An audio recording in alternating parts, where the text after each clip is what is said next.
1260 years. This has to go on the record. Now, we know that Hierometzin teaches that 2520 against the northern kingdom began in 723 BC, and it would close in 1798. Okay, that's the 2520 years of 2 Kings chapter 17 verse 5. And we know that the midway point in this 2520 is the rise of the papacy. So from 723 to 538, 723 BC to 538 AD is 1260 years. And from 538 to 1798 is the other half of the curse on the land, which was because of the papacy. So we have here, this is 1260 years of the papacy, and this is 1260 years of the pagan. And the two together make 2,520 years. James White here is mentioning the fact that when you break the covenant, there's a curse. It was because the laws were transgressed, the ordinances changed, and the everlasting covenant broken that the curse came upon the earth or the land. We have passed a period in the political history of the world when the Western Empire was extinguished, and the way was thereby opened for the exaltation of the papacy. For the exaltation of the papacy. The imperial power of the city of Rome was annihilated, and the office and the name of the Emperor of the West was abolished for a season. The trumpets assumed a new form, as they are directed to a new object, and the close coincidence, or rather expressed identity between the king of the south and the king of the north, as described by Daniel, and the first and second woe will be noted in the subsequent illustration of the latter. The spiritual supremacy of the Pope, it may be remembered, was acknowledged and maintained after the fall of Rome by the Emperor Justinian. And whether in the character of a trumpet or a woe, the previous steps of history raise us as on a platform to behold in a political view the judgments that fell upon an apostate Christendom and finally led to the subversion of the Eastern Empire. Chapter 1 of the book of Revelation, chapter 9, verse 1 of the book of Revelation, and the fifth angel sounded, and I saw a star fall from heaven unto the earth, and to him was given the key of the bottomless pit. Constantinople was besieged for the first time after the extinction of the Western Empire by Khosroes, the king of Persia. A star fell from heaven unto the earth, and to him was given the key of the bottomless pit. While the Persian monarch contemplated the wonders of his art and power, he received an epistle from an obscure citizen of Mecca inviting him to acknowledge Muhammad as the apostle of God. He rejected the invitation and tore the epistle. It is thus, exclaimed the Arabian prophet, that God will tear the kingdom and reject the supplications of Khosroes. Placed on the verge of these two empires of the East, Muhammad observed with secret joy the progress of mutual destruction, and in the midst of the Persian triumphs he ventured to foretell that before many years should elapse, victory should again return to the banners of the Romans. At the time when this prediction is said to have been delivered, no prophecy could be more distinct from its accomplishment, since the first 12 years of Heraclius announced the approaching dissolution of the empire. It was not like that designative of Attila on a single spot that the star fell upon the earth. Khosroes subjected the Roman possessions in Asia and Africa, and the Roman Empire at that period was reduced to the walls of Constantinople, with the remnant of Greece, Italy, and Africa, and some maritime cities. From Tyre to Trebizond of the Asiatic coast. The experience of 6 years at length persuaded the Persian monarch to renounce the conquest of Constantinople and to specify the annual tribute of the ransom of the Roman Empire, 1,000 talents of gold, 1,000 talents of silver, 1,000 silk robes, 1,000 horses, and 1,000 virgins. Heraclius, he was the emperor in Constantinople, subscribed to these anonymous terms, but the time and space which he obtained to collect those treasures for the poverty of the East was industriously employed in the preparations of a bold and desperate attack. The king of Persia despised the obscure Saracen and derided the message of the pretended prophet of Mecca. Even the overthrow of the Roman Empire would not have opened a door for Muhammad, or of the progress of the Saracenic armed propagators of an imposture, though the monarch of the Persians, I got a misprint here, the monarch of the Persians and the Khan of the Avars, the successor of Attila, had divided between them the remains of the kingdoms of the Caesars. Chosroes himself fell. The Persian and Roman monarchies exhausted each other's strength, and before a sword was put into the hands of the false prophet, it was smitten from the hands of those who would have checked his career and crushed his power. What he's telling us is this, that when they overthrew the covenant right here in 538, God set in motion a history that would bring about an event that would allow the prophet Muhammad, because there was a key to the bottomless pit that was turned in the first part of Revelation chapter 9. And what that key was is that this great battle between the Persians and Constantinople, the battle of Laodicea. And that battle exhausted both the power of the Persians and the power of the Romans, which left the only power left, which was Muhammad and the Saracens. And from there they become the scourge of the Catholic Church. And there it is that there's a curse on the land. And the Islamic hordes were used as a check on the rise of the papacy. Had they not been employed by the God of heaven to be this all-powerful check on the Roman papacy, the papacy would have never come to her end in 1798. Protestantism would have never rose. Would have never rose.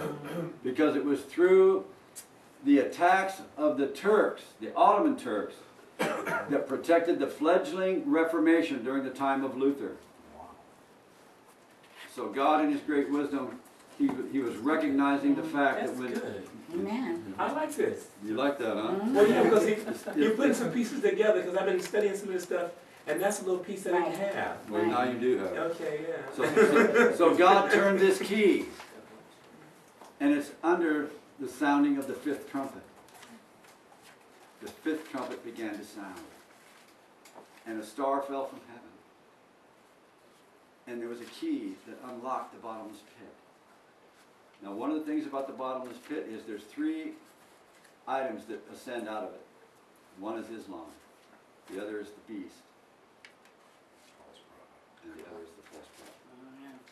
So we have, from the dragon, the false prophet, from the bottomless pit, we have these three enemies that are used at the end of the world, but also we have Islam that comes out of this smoking bottomless pit. Now, so are you with me so far? Yeah. Okay. Nalu, are you there? Okay. Somewhat. Okay. All right. Somewhat. Now, Islam's always been either a curse or a blessing or both.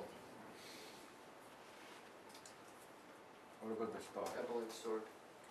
The star. The star was the key. The star that fell from heaven is Muhammad. Right. Okay, is that what you're asking? Oh. Yes, Muhammad. The Persian and the Roman monarchs exhausted each other's strength, and before a sword was put into the hands of the false prophet, that would be Muhammad, it was smitten from the hands of those who would have checked his career and crushed his power.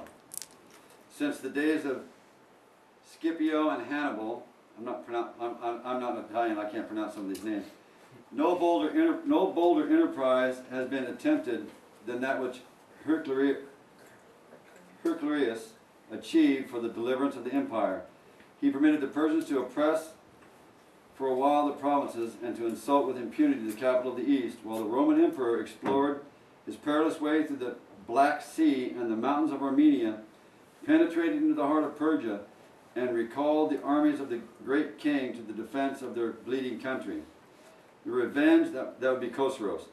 The revenge and the ambition of Chosroes exhausted his kingdom. The whole city of Constantinople was invested, and the inhabitants described with with terror the flaming signals of the European and Asiatic shores. In the Battle of Nineveh, that's the battle, I said Laodicea a while ago, it's the Battle of Nineveh. The Battle of Nineveh, which was fiercely fought from daybreak to the 11th hour, 28 standards besides those which might be broken or torn were taken from the Persians. I guess that's a lot of men, 28 standards. The greatest part of their army was cut in pieces, and the victors, concealing their own losses, passed the night on the battlefield. The cities in the palace of Assyria were opened for the first time to the Romans of the East. The Greeks and modern Persians minutely described how Khosroes was insulted and famished and tortured by the command of an inhuman son who so far surpassed the example of his father, but at the time of his death, what tongue could relate the story of the parricide, son killing the father? What eye could penetrate into the tower of darkness? The glory of the house of Sasan ended with the life of Khosroes. His unnatural son enjoyed only 8 months, fruit of his crimes, and in the space of 4 years, the regal title was assumed by 9 candidates who disputed with the sword or dagger the fragments of an exhausted monarchy. Every province and every city of Persia was the scene of independence, of discord and blood, and the state of anarchy continued about 8 years longer, till the factions were silenced and united under the common yoke of the Arabian Caliphs. Now what this is telling us is this: history was so constructed as to bring about not only the rise of Muhammad and the Saracen powers that would be followers of the Prophet Muhammad, but it's setting a stage that would eventually allow the blowing of the 6th trumpet. And under Ottoman, they would unite into Islam. And under the 6th trumpet, they would under the 5th trumpet, they were allowed to hurt the third part of men for 150 years under the Saracens. But under the Turks, they were allowed to kill for 391 years and 15 days. Whoa.